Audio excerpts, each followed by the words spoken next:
Greetings. Welcome to Growth Hacking Show, where we have the founders, CEOs, serial entrepreneurs, and real estate investors come and share their experiences, how they have achieved, what they have achieved in their life. And you know what? It's rare for me to get to the guests.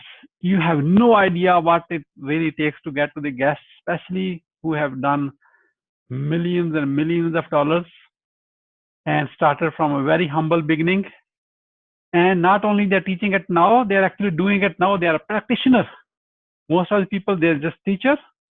And the best people who are actually doing it, they are not sharing with them how they created this success. There's always a gap. It's a very rare, very small number of people, I can tell you for sure, who are actually the teacher. And we call it a practitioner teachers, basically, instructors. They are not just a teachers. Okay. Otherwise, right after getting out of school, we would be the expert and the best of our career. And you know that never happened in our life because we always have to start from somewhere. So in that regard, I have a very, very special guest. He is no other than Darren Davis. He is in the real estate business. Many years ago he started. Now he has done over 100, maybe a lot higher number. However, I know for sure there are over 100 different transactions, fix and flips, and auctions, and mastering the process. When you go in a courthouse or wherever in every county and all over the US, how do you do it? You do it all over United States, or you just stay local? I don't know. We are going to ask our guest today, and let me give you a formal introduction to our guest, so that way you know exactly about what we are about to get into. This is a little bit longer interview. Why? Because I know you want to know the most from our practitioner today. And you know what, when it comes to real estate or any other business, there can be 101 things can go wrong in any business, especially in real estate. Are you confident in your abilities to decipher what's a good deal versus a bad deal?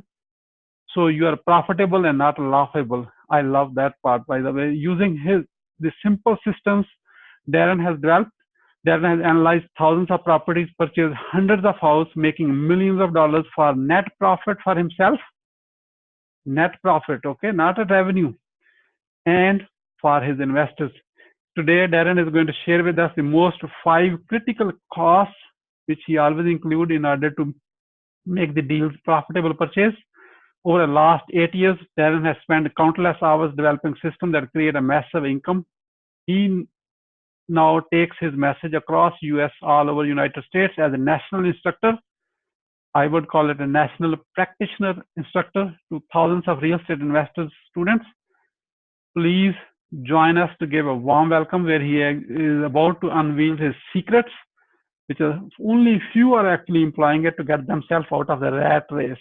Please give a warm welcome to Darren Davis. Darren, welcome. Thank you so much, Siddique. It's been a pleasure getting to know you and be able to speak with you, especially today. I find it a pleasure to be able to share the things that I do or have done here and utilize in my business today to help other people along. Often in my career, I've run across people that go, well, hey, Darren, aren't you just creating competition?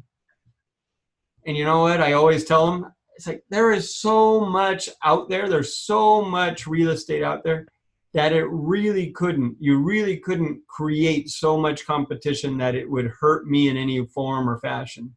In fact, what it's done, because I've gone out and helped people, is it's actually brought me more opportunity. And today here, within the next hour, we'll go over one of those deals that was brought to me because I was willing to help versus keeping to myself. Wonderful. That is amazing. That comes from the abundance theory. So give more, that's how you can receive more. So Darren, let me start with this very simple question. Where were you? What happened? Who you were surrounded with that inspired you to get into real estate? And especially with the abundance mindset, that's the key. Well, a couple of years ago, I guess it's been a while now, since it's been over 10 years ago that I've had a job. Now, I didn't go to college and build a career and find something I was really passionate about. I kind of fell into the career that I was in, and I worked in the paint manufacturing industry as a paint pump mechanic. That means I worked on painters' equipment and helped them in that regard. but I was working for somebody else. I was building someone else's dream. My dream was not to be a paint pump mechanic. And so I started thinking about, how many years do I have to do this before I can not do this anymore, before I can retire? And I started reading books that were recommended to me. And one of those books was Rich Dad, Poor Dad by Robert Kiyosaki. It's a good book, and it talks about some good principles regarding real estate. And I really didn't, I didn't really think real estate was my way of doing business. But after reading that book, I discovered that it could be a good, viable solution to gaining wealth, to building a retirement. And so after reading that book, I started looking at the possibility of owning my own rental real estate. So I started getting ready. I started paying off my debts and making sure that I was financially strong. I ended up pulling a second on my house, a HELOC, or a home equity line of credit, so that I could go out and buy my first rental. And, I went to the rentals and I visited them, or the other houses that were for sale for cheap. And this was about the year 2007. And in my area here, prices had come down quite a bit. Not so lucky for me when I bought my house in 2006, but the houses at the time in 2007 had come down quite a bit in price. And so my wife and I would look at houses on Zillow.com, which is, I think, a website everybody understands or knows in this area anyway. And we were looking on there for houses for sale, and we'd go and look at houses, and we'd stop at one and it had a for sale sign, and it looked like the house was vacant. And so I'd get out of the car and I'd run up to the windows and look in the windows and realize, luckily for me, I realized that it was vacant and I could see inside the house. It would have been very embarrassing if it wasn't vacant. And so I've changed my ways since then. But I noticed that it was vacant. It had tile, it had granite, whatever it had in the house. And then look in the backyard and see what's going on back there. Hey, there's a pool. Is that good for a rental? Is that bad for a rental? I don't know. I got to this point where I had looked at houses, but I didn't know if it was going to be a good deal or not. I had all these questions of, hey, who do I know that needs to rent a house? Who do I know that can fix up the house? Who do I know that can manage the property, or do I have to do that myself? All of these questions arose in my mind. So you know what I did?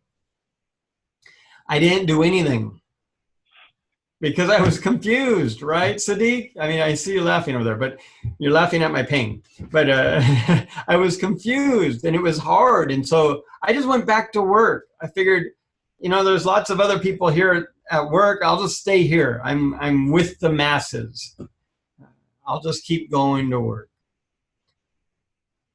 Eventually, I saw some advertising. And it was some advertising regarding, what did it say? It said on the back of this gentleman's truck, it said, "We don't just teach real estate investing, we create real estate investors." And you know what? That phrase really hit me right here, because I knew that if someone could just show me how to do or a deal, that I could learn from the process and that I could repeat it. And so there was a phone number on the back of that truck. I could call them and leave my name and number. But you know what I did instead? I didn't do anything, because I'm not looking for life's direction on the back of a car or on a bumper sticker or on the back of someone's window. That's just my personality. There might be others of you like that. I'm looking to get a referral from somebody. Well, this truck that I saw, it actually pulled up into a parking lot that I was sitting in. And I waited for this person to get out of the truck, and this gentleman got out. And I knew who it was. And so I ran up to him. I said, Brent, what is this? And he just said, well, it's my business. I can't talk to you about it right now, but why don't you come down to my office? And so I did. And he actually was marketing a educational product, a real estate investing educational product by the name of Renatus.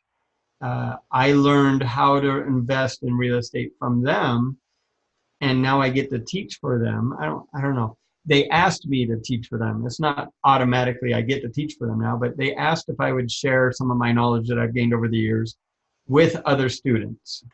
And that's really what I enjoy doing. I really do love doing that. But that's where I started. I started out as a paint pump mechanic. I knew nothing about real estate 10 years ago. It seems strange to say 10 years ago. It has gone by so fast. But since then, as Siddique mentioned earlier, I've been able to flip over 200 homes. More than half of those have been right here in Southern California where I live. The other half has been in the Midwest. And I've, created over $3 million of net profit for me and my investors. And I did all of this without any of my own money. Remember, it was 2008 when I got started. And what I forgot to leave out is once I saw this educational company, a couple of weeks after I started learning about real estate investing, I was let go from my job. And, I dedicated or donated 15 years of my life into that career. And now it was gone. And it was not just gone, it was dead because new home construction had stopped. And if people aren't building houses, they're not painting houses. And if there's no one painting, there's no need for paint pumps or paint pump mechanics. And so I had to start from ground up. And now luckily for me, I had prepared to purchase my first rental properties. I had pulled that home equity line of credit on my house. So while I was learning how to invest in real estate, I used that money in that home equity line of credit to support me and my family. Because I'm a dad, I'm a father, I'm a husband, I have 5 children. They range in age now from 20 to 8. So 10 years ago, they were a lot younger. In fact, one of them wasn't even born yet.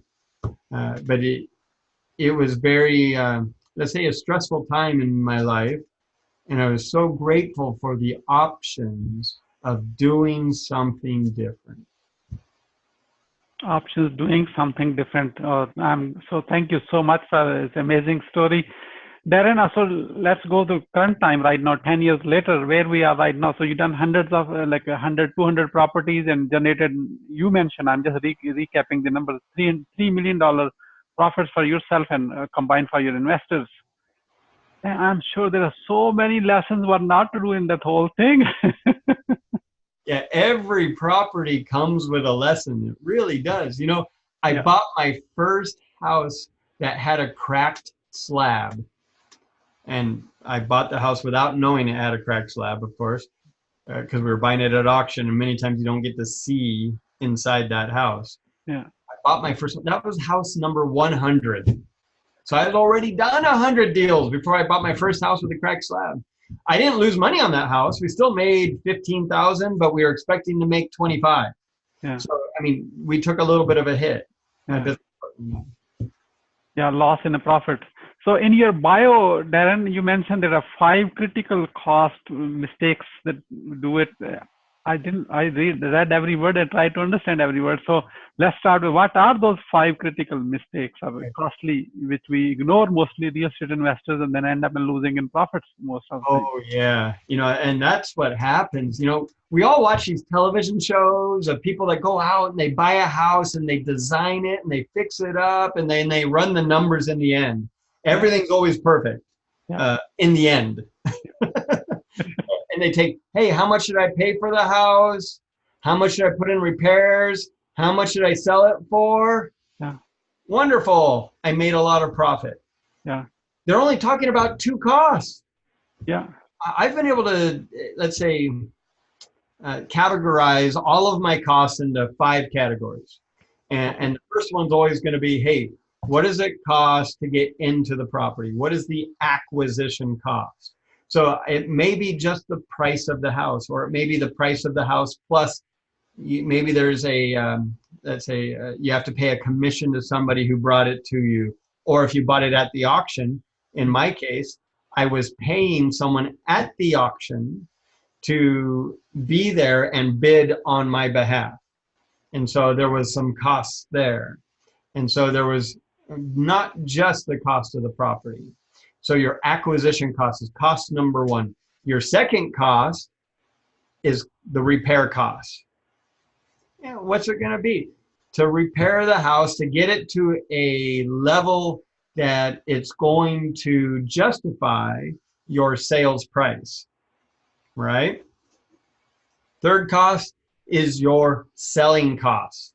What is it going to cost you to sell the house? You know, you go out and you put a car on Craigslist or in the penny saver. Actually, there is no more penny savers, but in the newspaper, and you sell your car, and you ask $1,000 for your car, your old car, and you sell it. Guess what?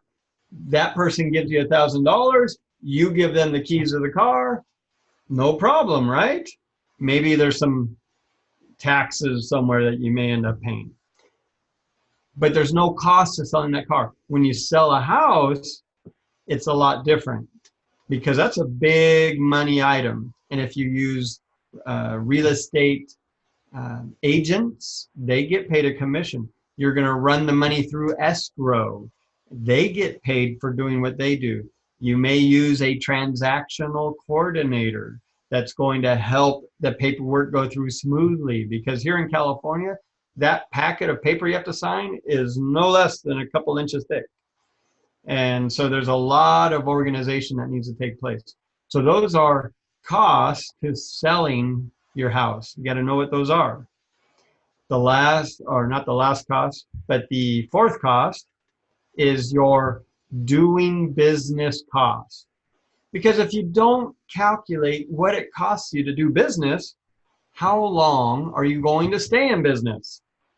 Right? There's a cost to your phone. You've got a cost there. And if you use your phone to do business, you're going to want to calculate that. There's a cost to having computer equipment. There's a cost to driving your car, especially if you're analyzing properties and you're going out and looking at properties. There's a cost to your car. You may have office space. You might have internet. You might have some utilities. There's a lot of costs that accumulate just running your business. I mean, that's before you even buy a house or put in repairs or sell a house. You've got costs of doing business. And that final fifth cost, the one sometimes people forget about, is your profit. Don't forget about your profit. Calculate that. Put that into the formula. Because if you don't calculate or plan on making a profit, you're just doing a community service project. And that's okay. That's okay. But if your expectation was to make a profit, then you're going to be a little bit disappointed and it's not going to feel good in the end. Yes. I like that one. If you are doing the community work, that's okay. However, you need to know before you get into this is a community work, I'm actually doing it for profit. Yeah. I know most of the people actually get into that kind of transactions for profits, so. Yes. Once you have profit, you can actually give back to donate to a community. That's even better, so. Oh, and I love doing that. I just want to make sure that the people I'm doing it with have that same expectation. Yeah, wonderful. Darren, you mentioned these 5, and the 6th one comes into my mind. You may have already included in one of them. Cost of carrying of 3 months after the repair and listing and sale cost, carrying cost. Where you are factoring into that one? Okay, so I factor my carrying costs because remember, I don't have the money of my own. Yeah. I'm using other people's money. Yeah. And so I factor that cost into my doing business costs, because without it, I can't do business. And there's other carrying costs, like property taxes and utilities, and there might be an HOA or a POA or something on the property. Yeah. Okay, that's the cost of doing business, basically. Okay, wonderful. Thank you. Thank you. See, you're watching this. I'm actually asking on your behalf because most of the people know the carrying cost. Where that goes into. Okay, wonderful. So we really cover everything.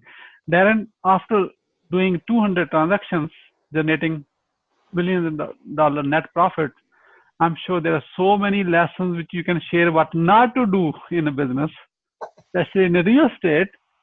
So based on your experience, I request you to share your top 3 missteps to avoid, so that way you don't get into those holes to grow your real estate. If you want to add more as a bonus, we'll love to. Go for it. No problem. One of the first deals I did where I realized I made a mistake was a house here in Temecula in Southern California. There was a couple of palm trees in the backyard, and they looked like they just sprung up from the ground randomly. They were kind of in the middle, kind of to the side. They weren't in a good place. The trees weren't in a good place, and it kind of divided up the yard. They weren't planted there on purpose, I'm sure of it. But they grew there, and they were big. Well, the partners I had on that deal, the money partners, they were also contractors, and they were pretty excited about this house, and they thought, they came up to me and said, hey, why don't we just move this tree over here next to the fence? It will look a lot better there. And I agreed, it would look a lot better there. And so one Saturday, we dig up the tree, and we carefully bring it down, all of this by hand and with winches and ropes and all of this stuff. And we then dragged the tree over to the place where we needed to now stand it back up. And we finally got it back up, and we were winching it between the neighbor's tree and another tree, and we got it standing up straight, and it stayed that way, and we planted it right there and let it stay there. I really am curious to know if it stayed standing over the years, but we got it there, and it looked beautiful when it was done. But you know what I discovered? The question to me was, how much value did that bring to the property? How much more was I able to sell the property for because the tree was not in the middle of the yard, but towards the back fence? And you know what the answer was, Siddique? 0. I spent a whole Saturday, and I was sore for a week. It was so much work. I could have been spending that time doing something more valuable, like finding the next property or spending time with my children or with my wife or both. Instead, I was moving trees. And so I always encourage people to ask themselves before they go out on this big project, is this adding value, or am I just moving trees? Mistake number 1, right? I love it. The second one I want to bring up is about the 4th property I did. The money partners on this one were different than the first. And we did this house here in Murrieta, where I'm at right now, Murrieta, California. And it ended up, we took this house that was a short sale. They couldn't get it sold. The bank finally took it back. We bought it at the auction. It wasn't in bad shape, but the pool looked like it was sewer. It was really bad. And so we got the house. We made the pool beautiful again. We painted, we put granite in, changed the appliances, changed the carpet. It looked beautiful. The landscaping was great. The house sold really fast. We were, from the day we bought the house to the day we had money back in our hand, ready to go buy another house, was only 71 days. And so we did it really fast. Our money partners on this project made a 41% return on their money, annualized return, I should say, on their money during those 71 days. I would say that's pretty good. That was about double our average at the time. And we met with them, and they were really unhappy. Yeah, me too. I was a little confused about that. I spent all my time and energy, and we made this house beautiful, and we got it done fast, and we sold it for the price we wanted. I mean, everything fell into place. But they thought we should have made more. And so I showed them again, hey, well, here's my spreadsheet that I made. And here's the money that we spent on the project. Here's, the bank statements.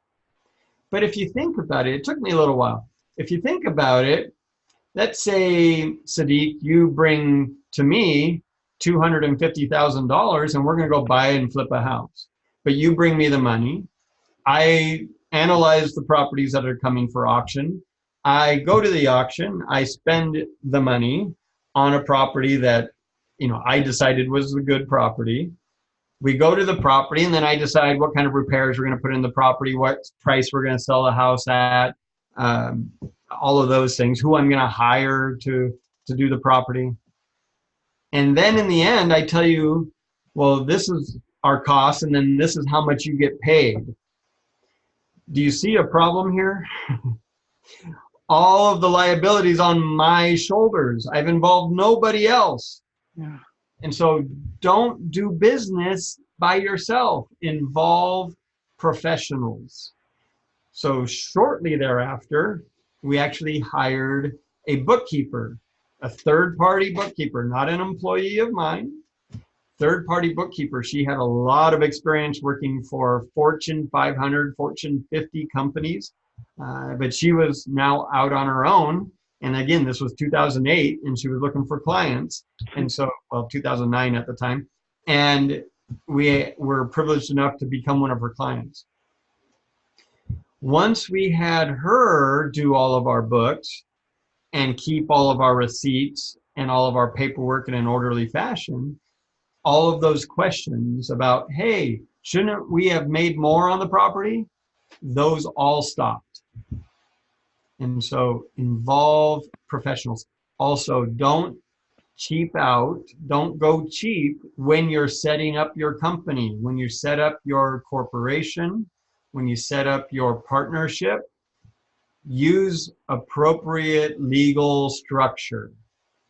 If you just go out and, let's say, do it online all by yourself, it may be, let's see, for a big dollar item like real estate, that might not be a good thing to do.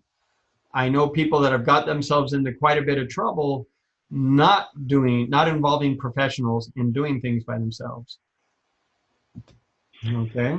Wow, that's great. Don't do anything which is not adding a value. You are moving a tree. That's the key. That's number one mistake. So I'm going to register myself. And always involve professionals. And second one is also kind of professional third party to making sure all the dots T's crossed, so that way no one has any questions on quote unquote integrity issue. And the third thing is, when you're setting up the partnership and the corporation, LLC, whatever that could be, hire the legal people who actually do it to limit your liability to the as much as possible. They do the right way, basically. That's what that we are talking about, And it doesn't matter what business you're in, Siddique. It's like you want to take that liability off of you. Yeah. Share it. Spread it around. It makes your business, your life so much easier. Yeah, and it doesn't have to be your mistake, because there are a million attorneys. Somebody else will get advice. They will screw you on the other side. We all, been there, done that, basically, part of that. So thank you so much, Darren. That's a great reminder.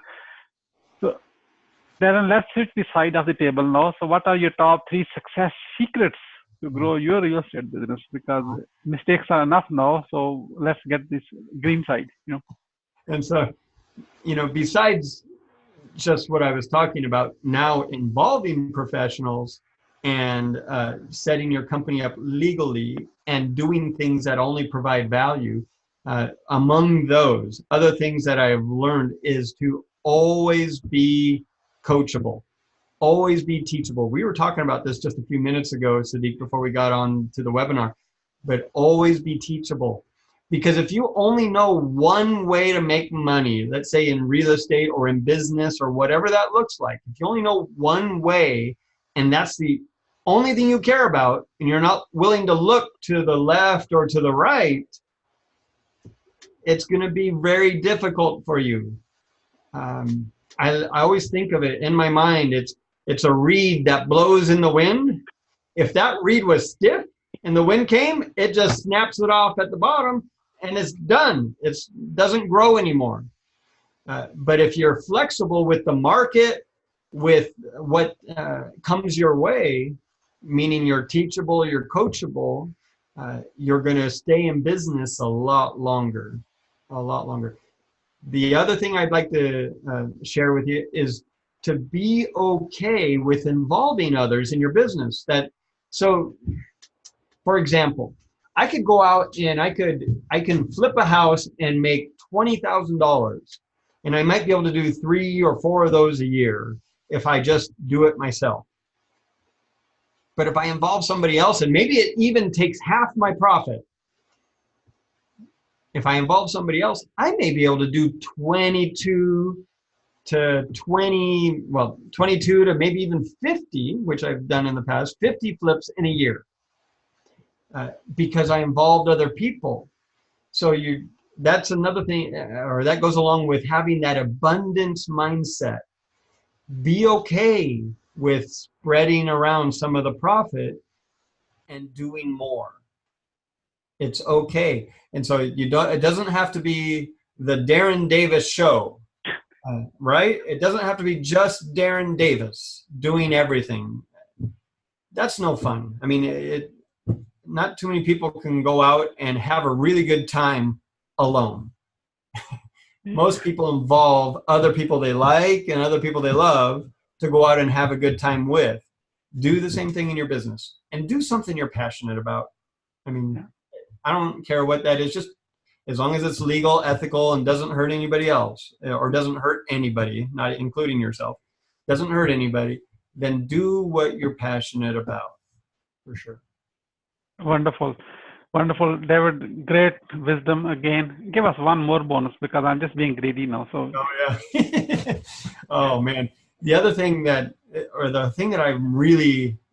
I am passionate about, or that I, especially as of the last couple of years, it's just been something that's grown within me, is be okay with helping other people out that are where you were. So if you've got let's say a checkered past, or you've gone through some difficulties, or you have some difficulties right now, count them as blessings, because you now have experience that other people may not have, and what other people may find valuable. There's a song, a country song, that I've only heard a couple of times. But the lyrics are, if you're going through hell, don't stop moving, keep on going. If you're going through hell, keep on going. Get out. And then if you see somebody else going through what you were going through or something similar, grab them by the arm and let's help them through. Let's get them through the process. Don't do it for them. Let's just help them get through the process, help them learn the lessons they need to learn so that now they can go out and help somebody else. Wonderful. Wonderful. That is amazing.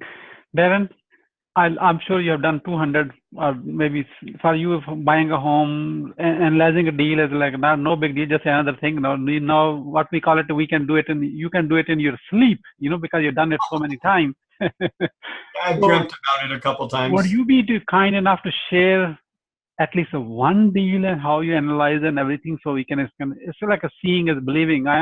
People who watch this, they know seeing is believing, and I'm more like a visual person. So. Well, I'd love to share a project with you. Is that okay? Absolutely. All right. I have a couple of slides, some pictures. So Wonderful. Those of you online, if you're okay, I'll share my screen and I'll pull up some pictures. Wonderful. Okay. Give me 1 second here while I do this. Oh, it's not allowing me to share screen, Siddique. It should allow you. It should. All right. Let me. Yeah, yeah. Okay, thank you. So We this can, house, you can see, needs a little help. yeah, yeah, of course. Let me tell you the story about this one. Yeah. This one actually was owned by an older woman. She lived there with her daughter and a couple of dogs. And she ended up getting sick. You know, she was older. She got sick and she ended up passing away.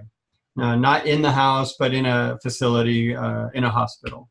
And the daughter was her caretaker. She cared for the woman, for her mom, and helped her through that later stage of life. And when her mother passed away, she was very distraught.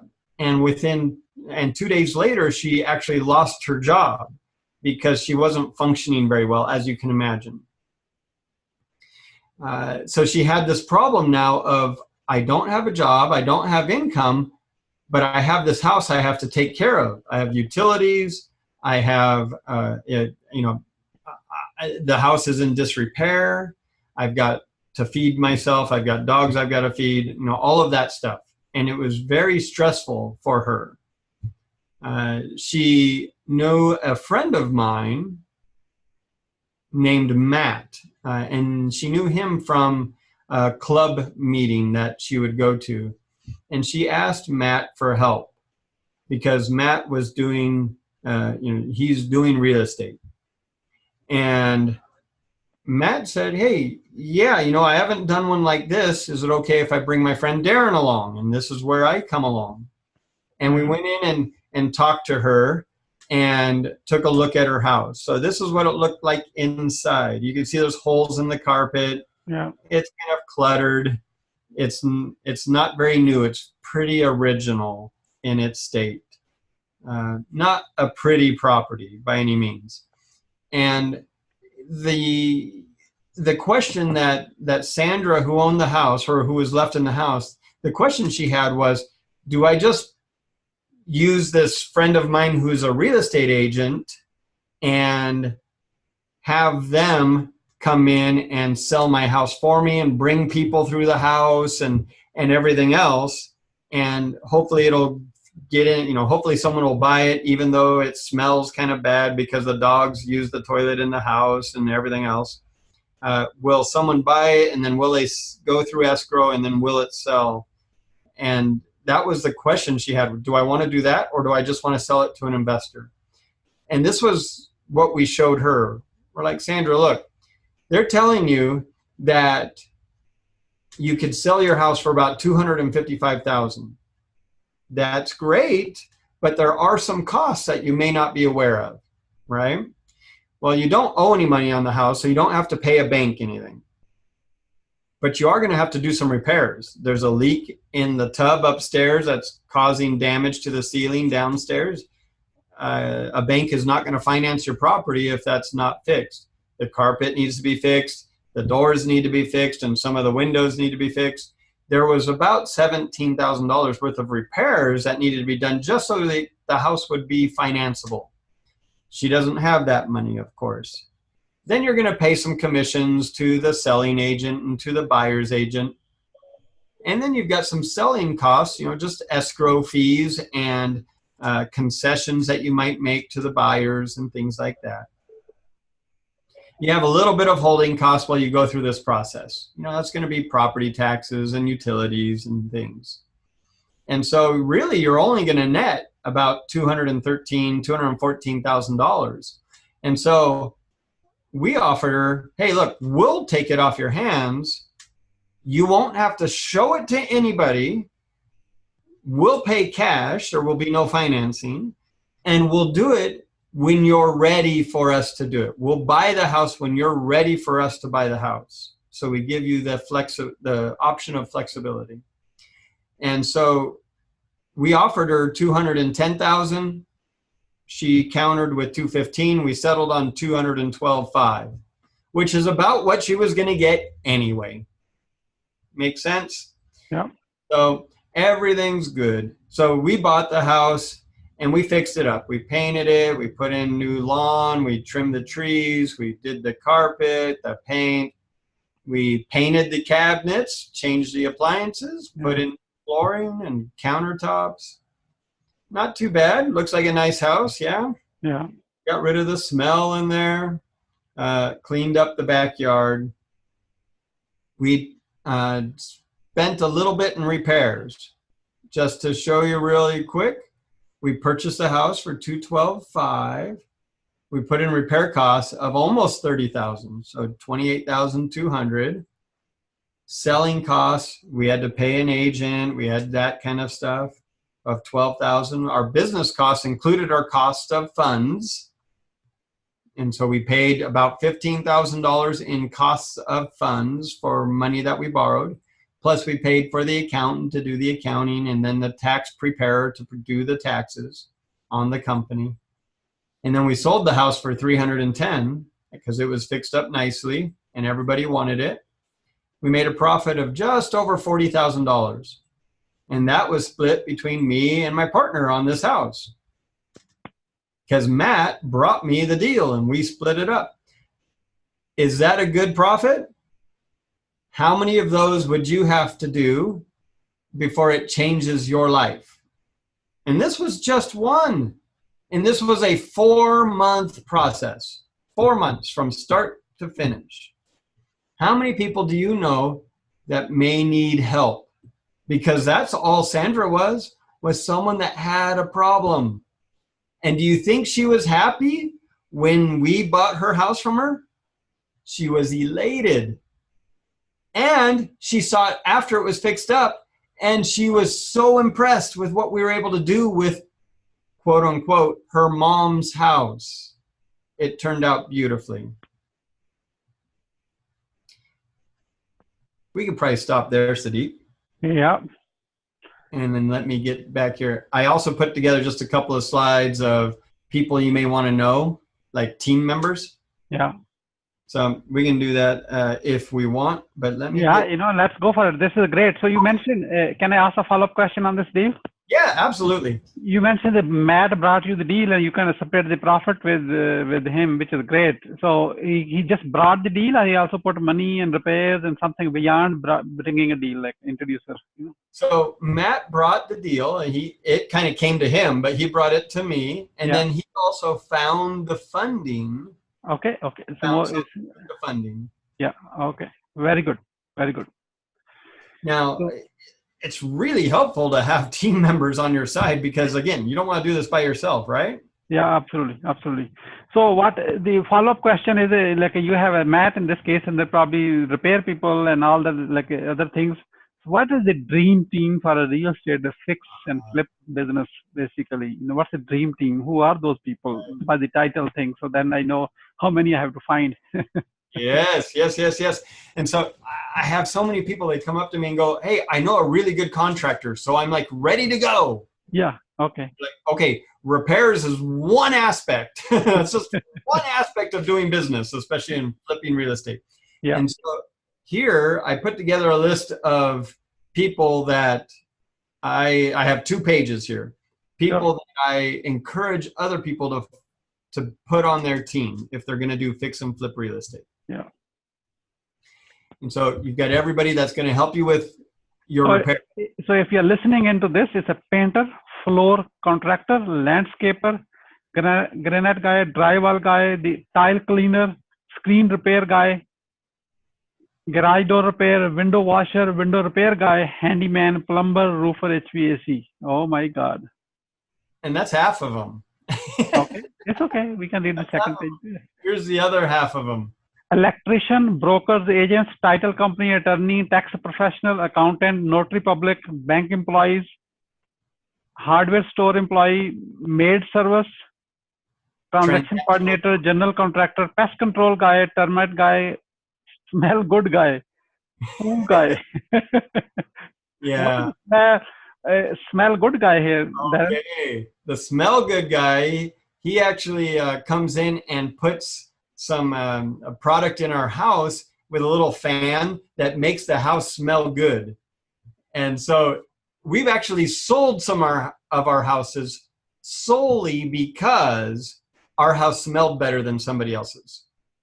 Oh my God. It's also the touchy feeling thing. Yes, yes, it helps. Every little bit helps. Oh, that is the ideal team. Okay, the dream team you have, Yes. And So you may not use all of them on every project, but you want to know one person or two people of all of these people. so I'm being immature now. So if I have a general contractor, they usually actually subcontract to all all this work to all other people. So why you want to deal with all this big team yourself instead of just giving it to one guy and just taking care of all that thing? That's a great question, Siddique. And so some projects are small enough where you may not need a general contractor. And all you need is a painter and an electrician. And so if you call the general contractor for every little thing, you're leaving money on the table because he has to get paid. I use the general contractor on the bigger projects where I'm moving walls or replacing a roof or have to pour concrete or change out plumbing or electrical throughout the house. I might use a general contractor then, and then he takes care of all of it. Wonderful. That's great. Great. So go ahead. Yeah, I'm listening. I'm learning so much here, and I'm sure the people who are watching this right now, they are learning it too. And please go ahead and share it. Why don't you write a comment underneath? Let us know that which of these team member you already have. If you don't have anyone, this is a great start. Now you have the list ready to go for it. Good. I told you, seeing is believing. You want to see that. So what was the kind of mistake in this deal, if there was any, which kind of, oh my God, I forgot that and it costed you more than you anticipated on the front, Oh, sometimes things get overlooked. For example, we did a house in San Jacinto out here in Southern California. And there was... I don't mean to interrupt you. I'm talking about this deal. Oh, on this deal. Sorry. Okay. That way the people know what yeah. So on this deal, one of the things I wasn't anticipating having to do was replace the toilets, because toilets are porcelain. You can clean them up, and as long as they're not broken, everything's good. Yeah. But we went in and we put the tile in the house, and it raised the floor just about that much, putting tile down. Yeah. And now the toilet wouldn't fit under the countertop because there's a little countertop in the house. So I ended up having to go out and buy 2 new toilets after I tried putting in the other ones. It took me a whole day of extra work trying to do this, all because of this, all because we put tile in the bathrooms. Okay. Even after all that experience, we still can miss out certain things, You certainly can. That's again cost of doing business, and there's some little bit loss in a profit, and partner is going to ask what happened here, Yeah, exactly. Yeah. And what's the answer to those questions? Lesson learned. I will do it again. Right. And I share it with them. Hey, don't let me have all the value. Come and take a look. Here, this is where the mistake was made, or this is where the problem was. Yeah. Now they've learned as well. Darren, I think we should continue this interview for as long as we can continue. However, here's the question. Thank you. So it's a great value. I'm amazing to be on this call with you, and I'm sure the people who are watching this, they are thinking, oh wow, I have a lot to learn. And Darren, how are you growing your business right now in this economy? Because we want to know what's happening now. So this economy is a little different, right? Yeah. We've kind of, some people that they see the glass as half full, they call it a market of stability, because our pricing is not going up too fast. It's not really going down, at least in the area that I work in. It's kind of going sideways. Other people that see the glass as half empty, they think, the market's going sideways. I've got to get out, right? And that sometimes, happens. Once the market goes sideways, then it starts to go down. I thought that the market would actually go down last year, but it didn't. But does that mean I stopped working and I stopped doing deals? No. So right now I'm concentrating on short-term deals. Now, fix and flips are typically always short-term, but I had some rentals too. And so I sold my rentals and I paid back the investors that I had on those rentals. And I've kind of trimmed down my business and I'm concentrating on short-term deals. The other thing that you can do, maybe you don't want to do short-term. Maybe you're looking to buy rentals. Maybe you want to do really short-term rentals like Airbnb or VRBO or something of that sort. You can do that as well. Just know that you may want to be in that project for at least 10 years because the market typically will come down and then it'll start to come back up again. And it's about a 7 to 10 year cycle. That's what it's been historically. And so right now I'm concentrating on short term and I'm also building my network. Networking is huge. I didn't know what that meant when I got started. What is networking and why would you do it? That I had no idea. But now I'm realizing that my best deals, the best deals that come my way, they come through my network.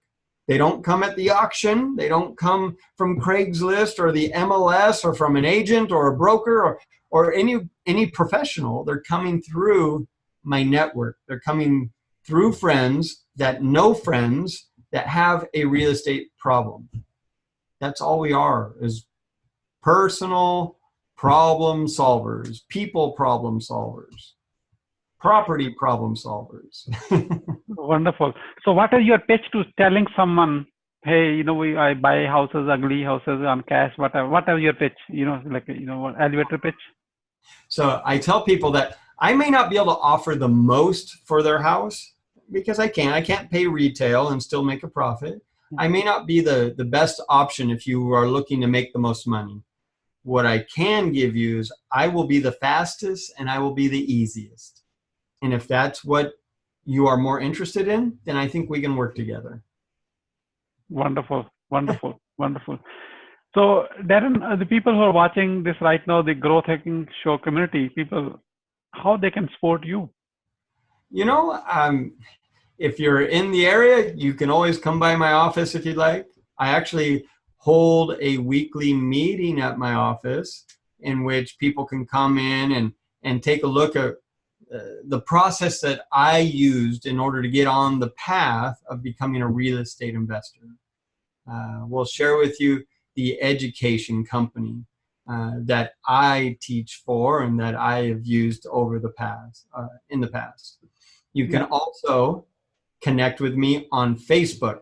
That's my Facebook page right there. It's just my personal page where I post everything. I've got, look at that, there's my family. And there's my 5 kids and my wife. You're going to see that I'm just a normal person. Oh, thank you, Siddique. Yeah. I cannot resist. Beautiful family. hey, they all turned out to be smiling at the same time. It's not easy to do. But yeah, come on and be friends. And if you've got something, if you've got a question or whatever it is, come in and ask. Send me a note on Facebook. You can absolutely do that and connect with me there. I'm also on LinkedIn. In case you are watching it on LinkedIn, go ahead and connect on LinkedIn. However, LinkedIn is not where Darren is very active, so it may take a while before he gets it. So I'm just letting you know in advance. It's true. I'm not as active on LinkedIn, and I need to change my ways. No, this is fine. Absolutely wonderful. That is amazing. Anything you want to add before we are about to wrap up? I just want to give you a bonus space. Oh man, I think I've said most of it already, but wonderful. What I'm most passionate about, Siddique, is just learn from your mistakes and then share them with others. Yeah. Okay? There you go. As we're about to wrap up, what would you say as a final word?